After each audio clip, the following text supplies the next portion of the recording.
I'm with Mark here in the studio. We just want to discuss about the ongoing xenophobic attacks in South Africa. You know, because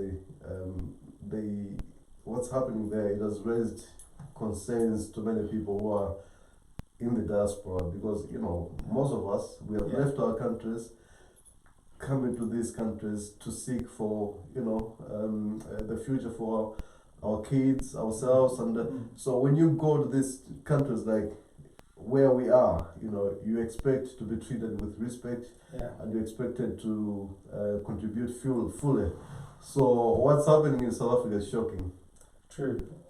Welcome to the program, and our hearts felt condolences go to victims who are recovering or who are in intensive care, and relatives that have lost people through this xenophobic attack.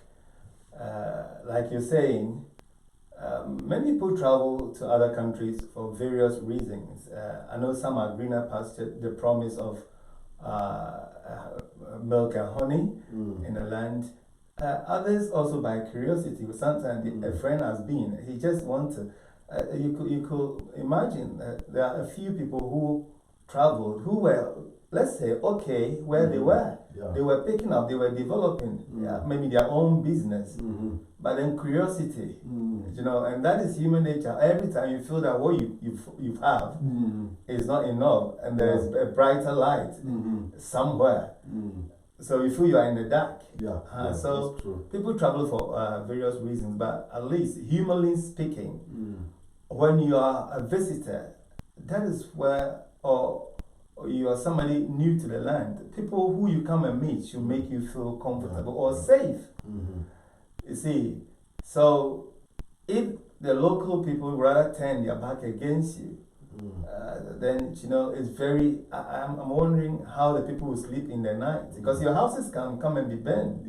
If they are burning shops and things like that, and they are burning people's cars. How do you sleep? But now, looking at it, Mark, we are in a 21st century where globalization is a big thing. People are moving around, going to different parts of the world, and the world is supposed to be, we're supposed to live in one global village.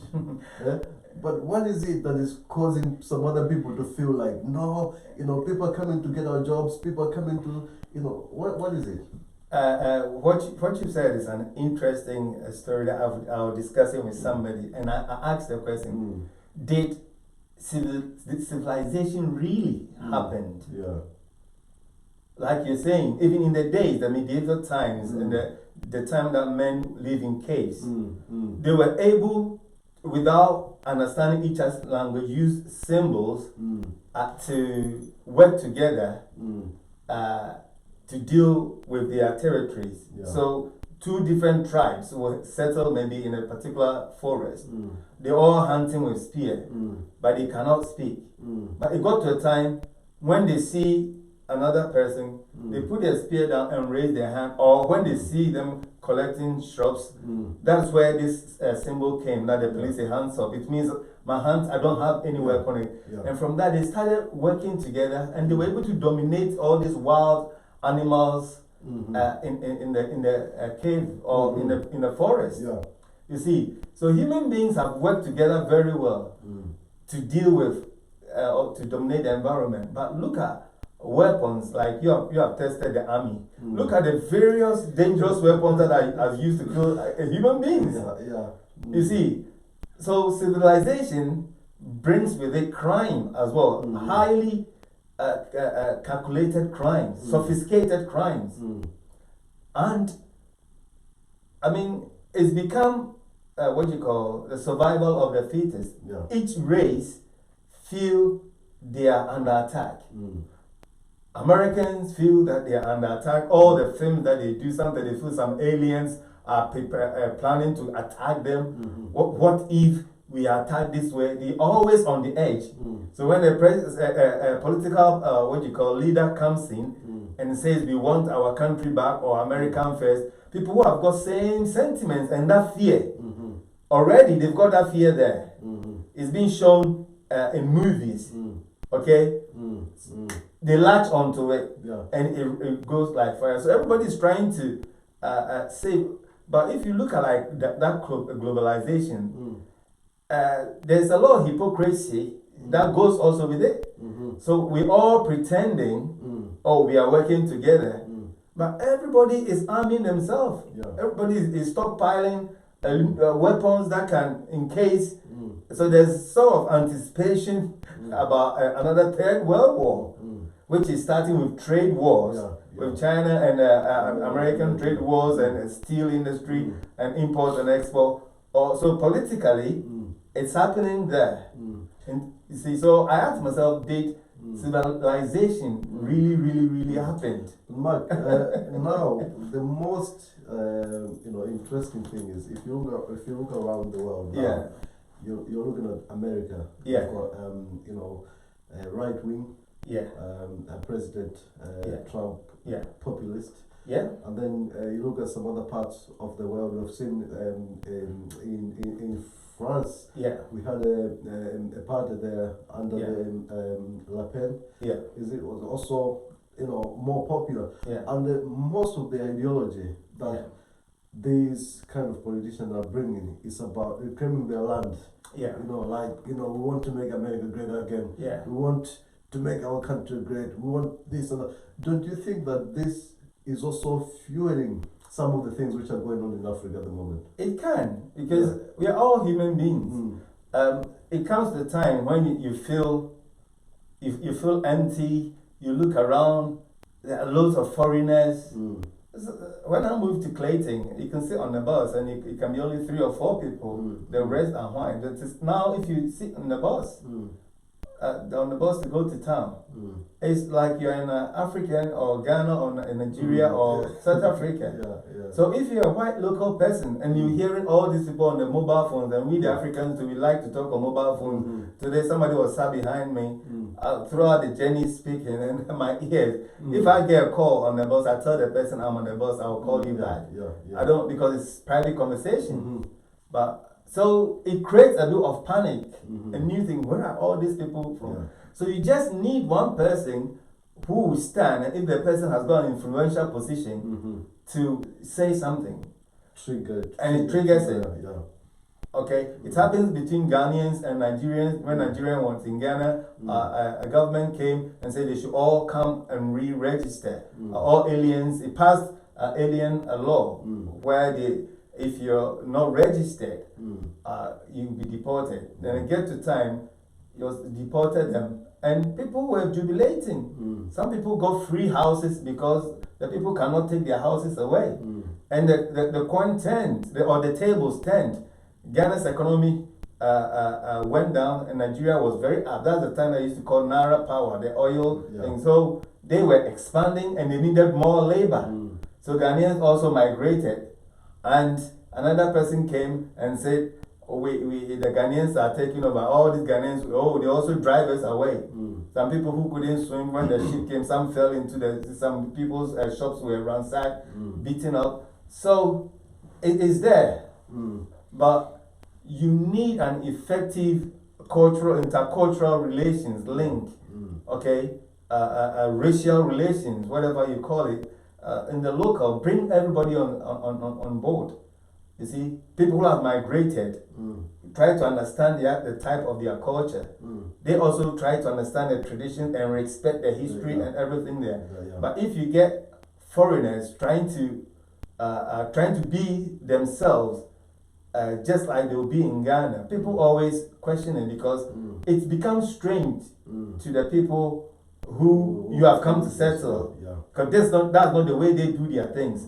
So you need to get the balance right. But it's the ability to coordinate and get everybody to share. That's why we do diversity festivals here, Manchester Day Parade here. So that people can learn other people's culture. And the barriers will be broken, and those fear. There need to be some level of tolerance. Yes. Because if you know other person's culture and their beliefs and all that, you can tolerate, and there's a sense of respect as well. But so it has to be through groups like ourselves. Yeah. You know, engaging with the people, trying to teach them about the way of life, African life, how we do things. Because sometimes, you know, people can just have certain stereotypes just because by just seeing you without knowing, you know, how and that is the fear. That is why it's called phobia. Okay, somebody can be afraid of a spider when you see the spider, but if the person is worked with psychologically and he's able to touch the spider and nothing happens to it, nothing happens to him or her, he's overcome. So phobias can be overcome. That's true. Because it's a prejudice and it's an exaggeration. And what's happening in South Africa is sad, but for instance, with the Nigerians, Africans and in the international world have not done well with Nigeria in terms of the way we have tagged them. Okay? If you brand a certain people in a certain way, and through social media, wherever they go, people are giving them a certain name.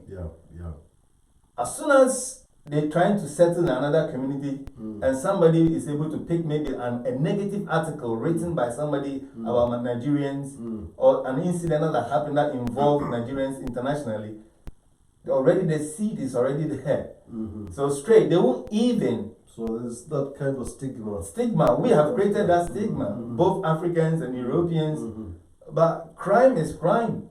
There are some people in America who are in crime, serious. There are some Ghanaians who are in crime. Until you are arrested, you don't know. So because they have, unfortunately, internationally, they've been apprehended. Some of them apprehended through financial dealings and things like that. But come to think of it, sometimes we cry that foreigners have come to take our jobs. But the local people, there are some jobs they won't do. That's true. There are some odd jobs they won't do. But then, if you don't have the qualifications to get to a higher top class job, and you don't want to take the odd ones, the foreigners will take it. Then now nobody has to give you job on a silver platter. Well, another thing about foreigners is ourselves being foreigners in this country.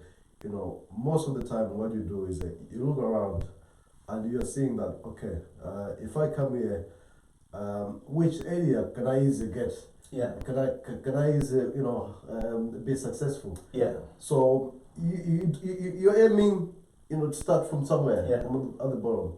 So there, as you have correctly said, there are certain things that the indigenous people, they overlook those things. I can't do that. And certain businesses where they don't do, but Nigerians will come and fill up those businesses and make it into a success. And then people will start saying, so it's here, even in England here. Okay, you got people from Asia. They come, they do their licensing, they drive the taxis. Then you got some people in Britain. They don't want even an Asian taxi driver to be allocated to them when they book. No, I had that experience before in town where they sent an Asian Uber taxi. The guy won't board it, but he was drunk a bit. And when he went, but after I used to work in town, he started talking about they've taken our country out. They are terrorists. They are that. They are that. Just one person. But all these things, he can also radicalize other people against the Asians. But taxi is there. It gives you the flexibility. So this guy will drive taxi, then he'll start going to the banks to get a loan and open an off license for the wife and the family. His children will grow. Then they get a family business, and the same white people will be going there to buy things. And when you go to the shop and you're trying to do something which is against their culture and their religion, and they tell you, no, we don't do this, you get angry. You are in my country, so you got to be no. So that jealousy becomes there. Why these people I'm here and I'm not. But you can be a lazy person and you will not get anything. Somebody can come without no qualification and he will work gradually and rise up. Or he will be sincere where he's working, hard working, and he'll be promoted. You see, so nobody has to suffer such an unfortunate situation because they are just from another country. So, do you think these xenophobic attacks that we're Yeah. seeing on social media, do you think these are, new, can we say, phenomenon, or is it something that has been there, but because social media has kind of opened people's eyes so that they can see the real stuff that's going on out there? If it had not been social media, you couldn't have recorded it and just because you can record it live. You see, so that the speed of the awareness of the information to reach the whole or for it to go viral has helped. But that was officially, like we said, it's been reported at 10 people. But what about those that have not been reported? You see, so these things, I believe, was going there bit by bit, but now it has escalated. You see, and as human beings, though they are foreigners, the Nigerians and the Ghanaians, when they come together, when you are attacking them, everybody has got the right to defend themselves. But then they can be overpowered because they are more. But then that is when you're thinking, where is the law enforcement people, the army and the police? Because these are vulnerable people. They are the minority, very, very minority. Oh, yeah. They need to be protected. But unfortunately, I don't know how the operations of the peace security agencies have been effective in combating these attacks. But now, the interesting thing, Mark, is Africa. We are talking about now having, free market, free movement of people, where, removing all the barriers. Because I was listening to this Aliko Dangote, and he was talking about the challenges that he faces himself doing business in Africa. We have got 54 countries now in Africa.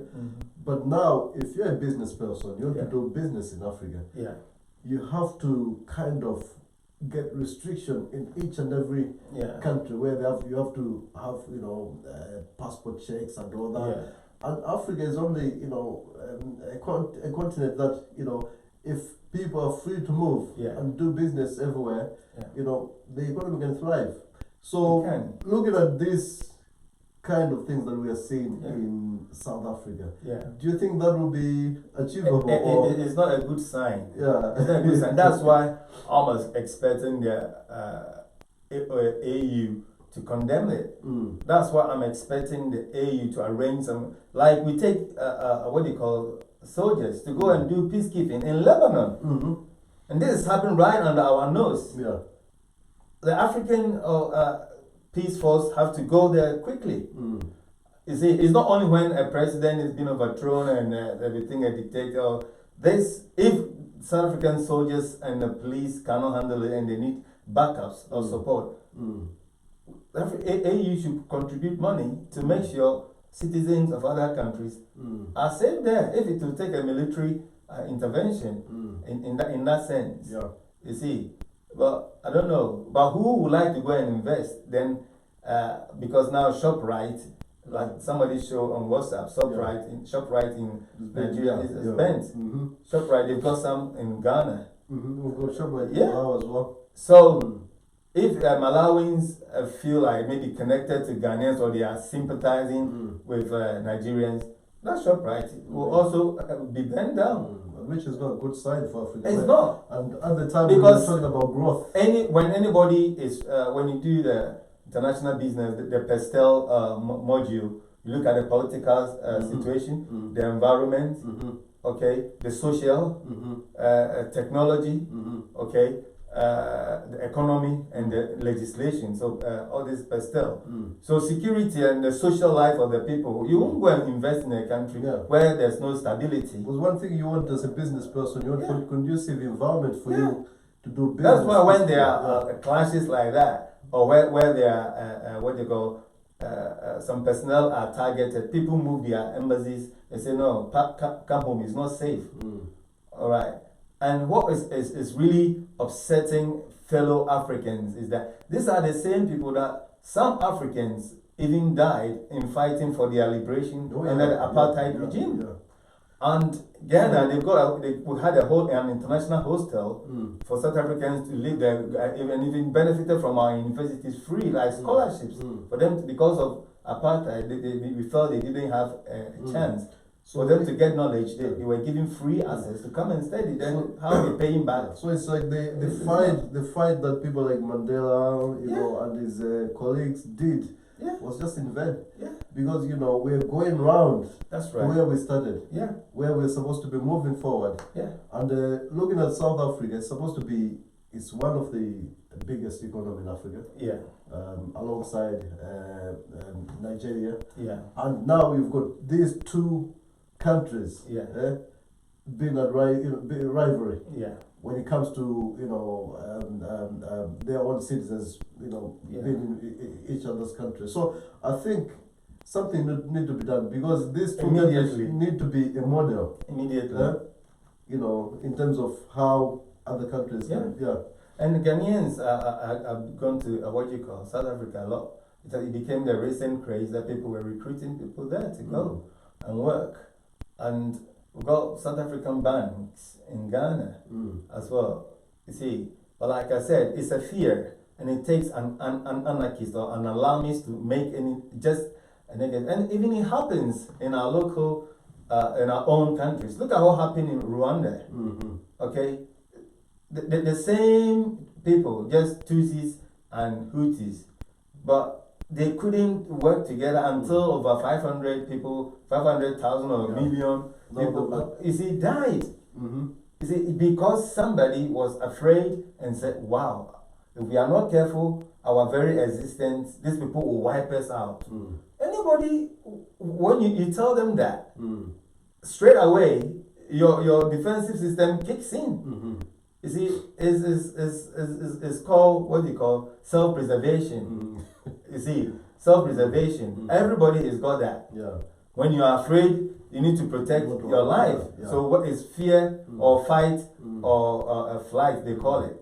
Either you fight or you run away. The sad thing is these things are fueled by politicians. It can. Because look, you've just given a good example of Rwanda. The Tutsis and these were two rival groups. And they did horrible things to each other. But look, they've united. And the country is moving forward. Now we have the same people in Africa. But because of other people are doing well in our country, and we can't forgive, and we have to go to a length whereby. But ask, why are they doing well and you are not doing well?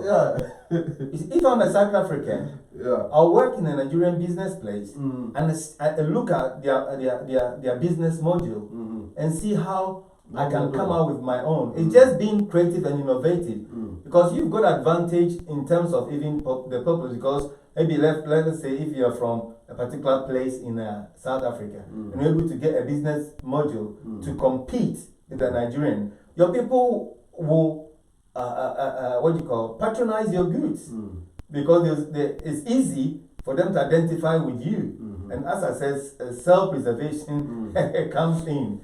You see, but if you're going to sit down and you won't do anything for yourself, and you hate some people because some of them collected loans to go and invest in South Africa because, like you said, they saw that there was an opportunity there. So they got loans to pay. Okay, that's true. And when it comes to crime, sometimes they blame it straight away on the foreigners. But somebody cannot come and steal in your backyard if the person is not connected to an insider. So sometimes crime thrives when the local people who are already there team up with people who have come from outside. Because the local people know the terrain. They understand the psyche of the people. You see, so the foreigners will use them as a front person, and they will hide behind. But like I said, anything that happens, it's easy to blame the foreigner. It's here.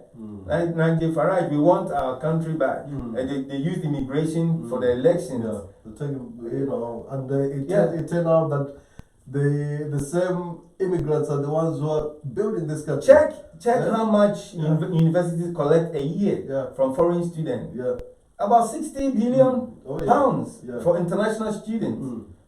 Okay? So, but all these, the media won't come out with it. They are always biased. You see, but fortunately here, the advanced democracies, they don't mind if you're a citizen. If you make a xenophobic statement or an anti-Semitic statement, you get the local people challenging you. Your own party members who demonstrate against you. Like even Jeremy Corbyn, some years ago, they said of his body language, he aligned himself with some people from Palestine, and his own people are referring to those days.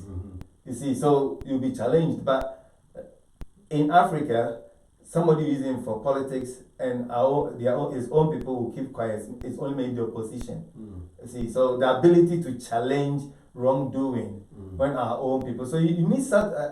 I'm expecting like big protest on the street by South Africans against these xenophobic attacks. You get me? Because you are people who have suffered under apartheid before, and you know how it is when you are vulnerable. You know how it is when you are being shot at and you are being beaten and you are unarmed and you are being maltreated, even in your own land. And what about somebody who have traveled? Where would they go? Somebody doesn't have any relatives. He went there alone. And one thing which I was saying is looking at South Africa is a big economy. And you know, for big economy like South Africa to grow even bigger, they need to rely on foreign experts. Because they cannot have everything in that country. So if people are coming to do business there, or they coming to work, work in your gold mine or rig or other things. Open the door for them because these people are coming with one intention to do business, create jobs for the locals. Even though the locals, they're feeling that these guys are coming and they filling up big jobs, but why can't the locals do that to their own people? So but even the locals got advantage, because I don't think any country will deliberately employ more foreigners than their own country, because there will be a quota. The government would have a quota of how much people can come into their country and get jobs. You see, so they can even be selective the type of jobs they would like people to come in for. Like you said, if there's skills shortage in that area. Okay, but it boils down to the point again. If there are a lot of unskilled labor moving into South Africa, then it means that the locals don't like to do that type of jobs. You see, and many of the people who go from West Africa, if they don't get a labor or a factory job, they might be selling or hawking.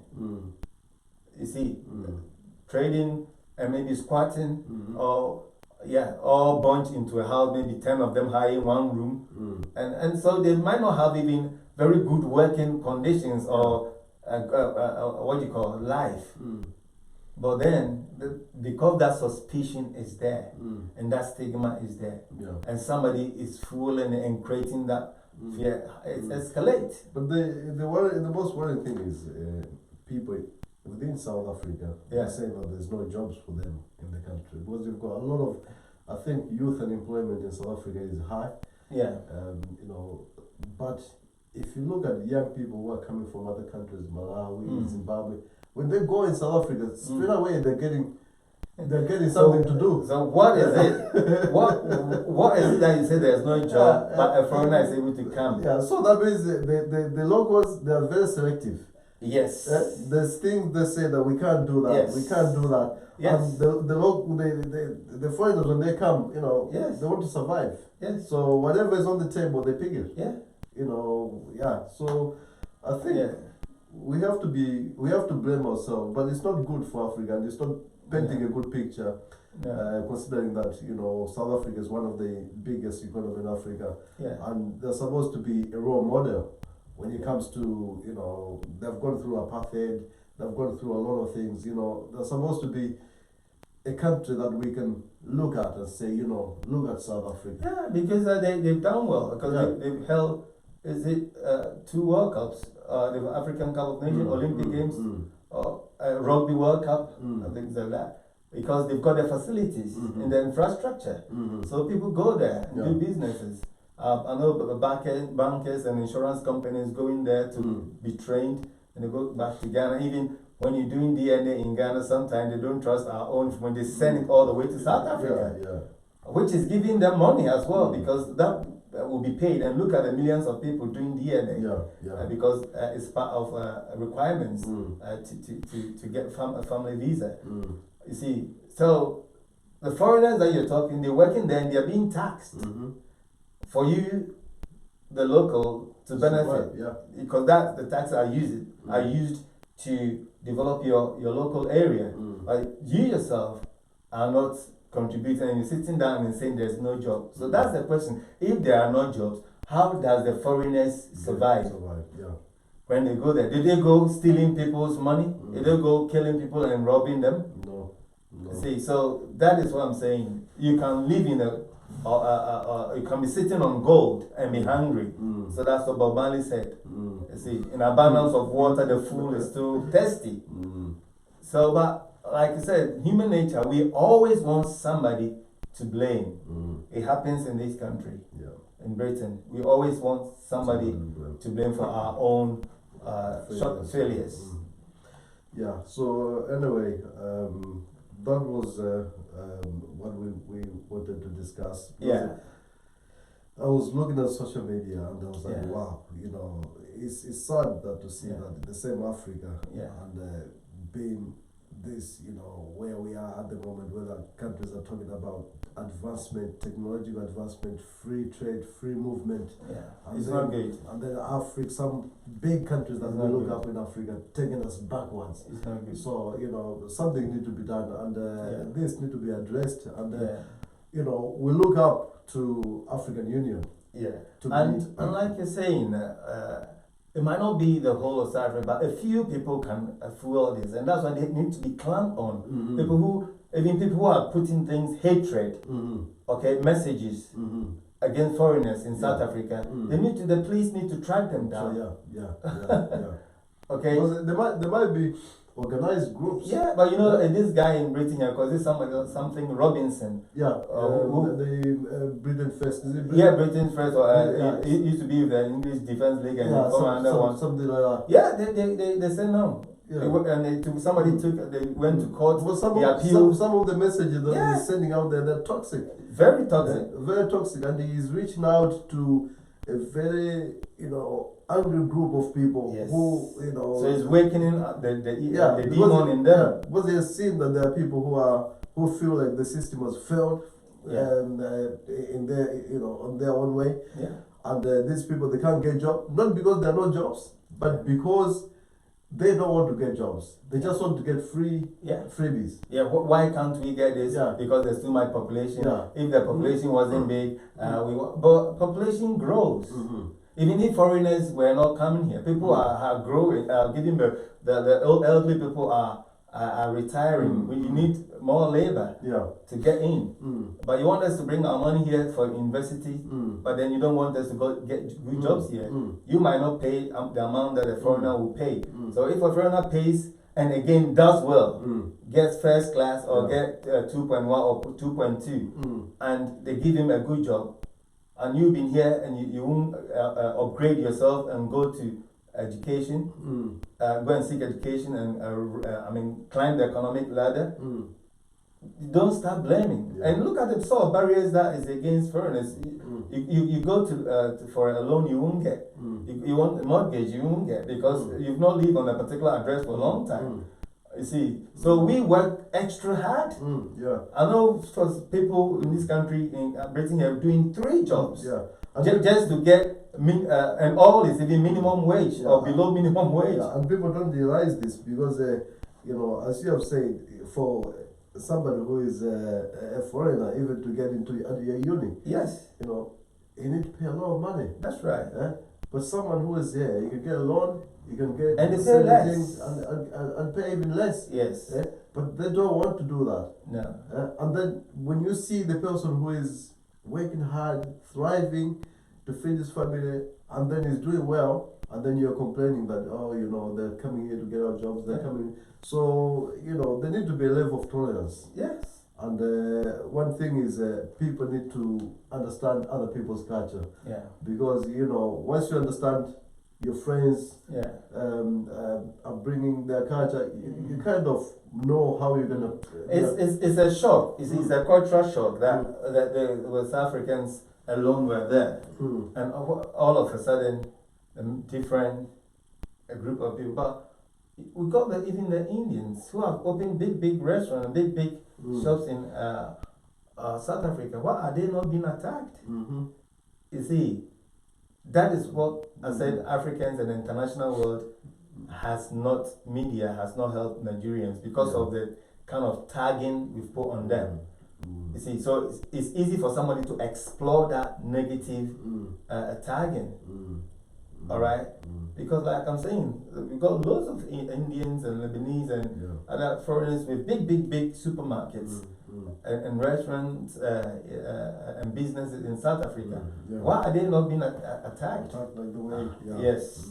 So we are profiling a certain group just because of certain social media has stereotype or certain misinformation that we have against we know it has happened. A few Nigerians have been caught in fraudulent businesses, money laundering, and a syndicate. But it's not only Nigerians; it's across the board. There are hackers all over the world trying to hack in people's accounts and do so many dodgy things. But unfortunately, they were the people who were caught, and people are thinking all Nigerians are like that. So I think that will be the end of our discussion. And Mark, I've enjoyed it, and it's good to be back to do something again. It's always a pleasure. And let's look at some more topics, and you know, we'll continue to talk about issues. And if there are people out there who want also to join us, feel free to contact us. And then, you know, we can have a panel discussion and discuss issues and see how we're going to address them. So thank you all, and enjoy, and keep liking and sharing our videos. And we'll be here to serve you. Okay, thanks for watching.